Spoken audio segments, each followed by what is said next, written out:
Doctor Manjusha గారు, no safety sir.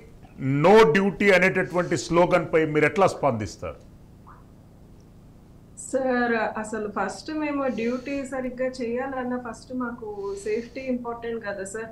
సరైన వసతులు లేని పరిస్థితిలో ఇప్పుడు మేము అంత కష్టపడుతూ డ్యూటీ చేసినా మాకు సేఫ్టీ లేకపోతే అసలు మేమైనా కూడా ట్రీట్మెంట్స్ చేయాలని ఇవన్నీ చాలా ఇబ్బందికరంగా ఉంటుందండి. ఇప్పుడు మాకు ఎలా ఉంటుందంటే నైట్ డ్యూటీ స్పెషల్లీ ఆడపిల్లలకి అసలు కేసులు కానీ ఇవన్నీ చేసేసి అలసిపోయి వస్తాము. అలసిపోయి వచ్చిన తర్వాత అంత నీరసంగా ఉంటుంది, ఇబ్బందికరంగా ఉంటుంది. అందులో మనకి ఇంకా నైట్ సరిగ్గా డ్యూటీ రూమ్స్ ఇవి లేకపోతుంటే మాకు అసలు అక్కడ ఇక్కడ అసలు కొన్ని రోజులైతే మేము క్యాజువాలిటీ డ్యూటీలో ఉన్నప్పుడు అక్కడే నిద్రపోవడము, చైర్స్ లోనే నిద్రపోవడము, కేసు వచ్చిన మళ్ళీ చేసుకోవడం, దొరికే 5 నిమిషాలు కాసేపు రిలాక్స్ అవడానికి మాకు కనీసం సరిగ్గా రూమ్స్ కూడా లేని ఇది టైంలో ఆ అమ్మాయికి పాపము అప్పటికి వాళ్ళు కూడా ప్రయత్నించి ఉంటారు సార్. అంటే డ్యూటీ రూమ్ కి కానీ ప్రొవైడ్ చేయమని కానీ మరి మేనేజ్మెంట్ సరిగ్గా సపోర్ట్ లేదు, ఇది లేదు.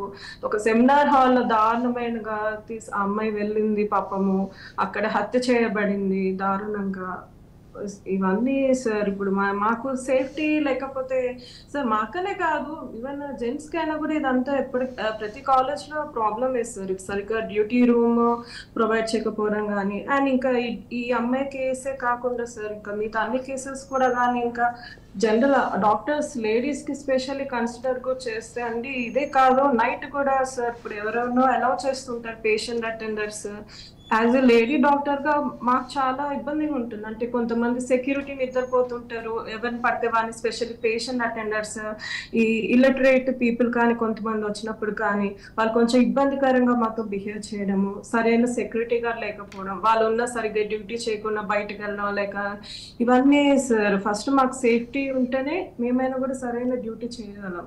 అందులో ఇంకా ఈ అమ్మాయి కేసు కన్సిడర్ చేస్తే ఇదంతా కొంచెం ప్రీ ప్లాన్డ్ లాగా ఉంది కదా సార్. దారుణ హత్య ప్లస్ అత్యాచారం అనేది